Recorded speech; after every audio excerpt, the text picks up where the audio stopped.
ভাবুন তো, একজন সরকারি অফিসারকে 25 বার বদলি করা হয়েছে, কারণ তিনি দুর্নীতির সাথে আপোষ করতে রাজি ছিলেন না।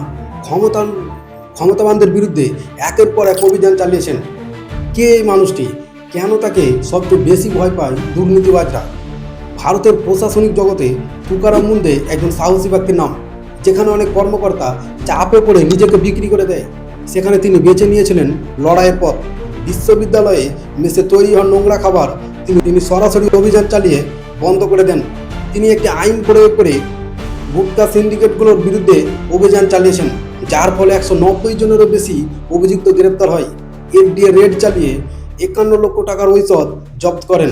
খাদ্য নিরাপত্তা অভিযান, অবৈধ ব্যবসা সিল করা, একের পর এক কঠোর পদক্ষেপ কেঁপে ওঠে পুরো সিস্টেম। কিন্তু এর মূল্য দিতে হয়েছে তাকে। বারবার বদলি করা হয়েছে, একের পর এক চাপ আসতেই থাকে ওপর মহল থেকে। তবুও তিনি থামেননি, কারণ তার কাছে যোগ্যতা নয়, জনগণের স্বার্থই ছিল সবচেয়ে বড় দায়িত্ব এবং নিজের ডিউটি। যখন অধিকাংশ মানুষ অন্যায় দেখে চুপ হয়ে যায়, তখন কিছু মানুষ সাহস করে অন্যায়ের বিরুদ্ধে লড়তে।